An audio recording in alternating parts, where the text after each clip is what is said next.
Bisitahin natin ang ating solar setup. Ayan, diretso kolekta na. Magwa 1 month na ito na setup natin. Solar 120 watts panel. Madumi ng ating solar panel. Ilang araw nang hindi umuulan. Okay. Alright. Buksan na natin.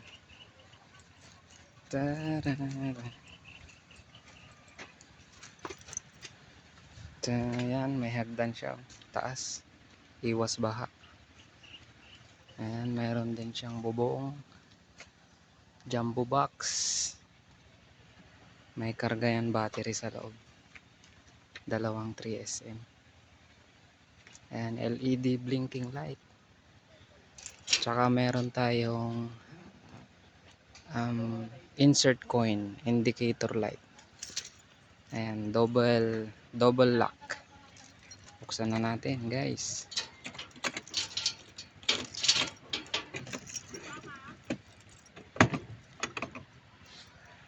Ayan, may bata. Shout out. Shout out sa bata nanonood. Tapos yung isang lock, isang maliit na lock. Ay, mahirap. Ayan, parang pang 18 days pala ito na ano natin, profit porsyentuhan. Ito sa aking pinsan. Location Barangay Pupunto. Ayan, open na natin, guys. Charan. Ayan ang ating setup solar. May dalawa tayong 3SM dito sa baba. Tapos gamit natin is globe mode. May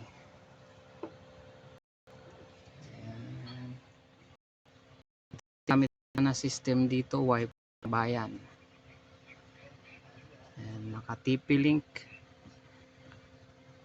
naka converted sa DC, direct DC power.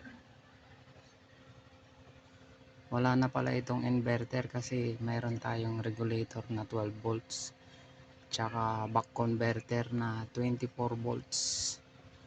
At ang ating solar charge controller na 20 ampere. Naka float voltage siya ng 14.3 at ang kanyang actual voltage sa battery is 13.9. Yan. At may camera tayo monitoring sa kanyang voltage. Naka power cut siya ng, naka automatic power on siya ng 10 PM to 12. Yan ang ating Orange Pi na naka-flash ang wifi ng bayan system. Naka power cut ang ating coin slot. Ayan, USB to LAN. Ano pa ba?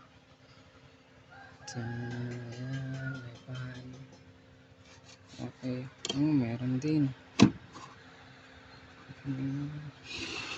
Tcharan! Ito na yung profit natin ng 18 days. 18 days, guys. Okay, mabigat.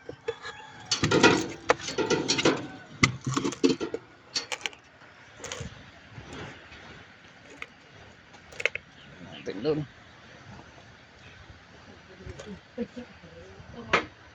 Ha?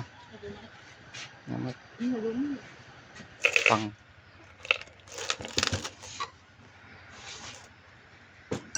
Dadakil malawon na ito eh.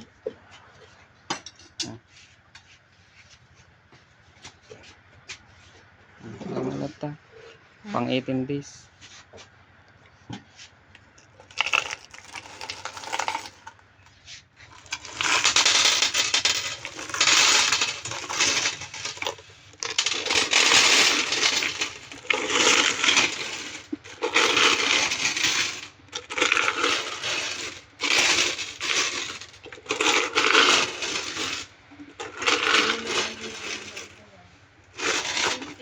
bilang-bilang. Tadam.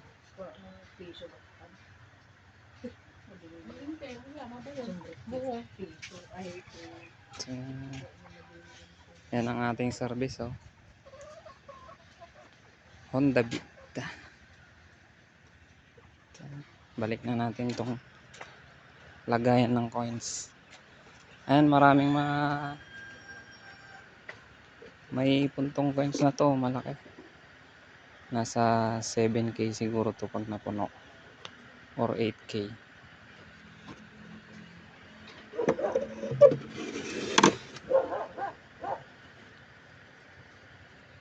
So far so goods naman sa ating setup.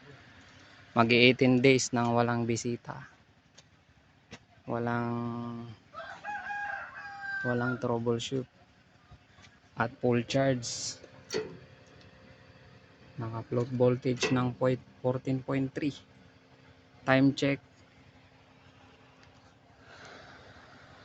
is 1 PM. Float voltage 14.0. Nice. Okay, sara na natin.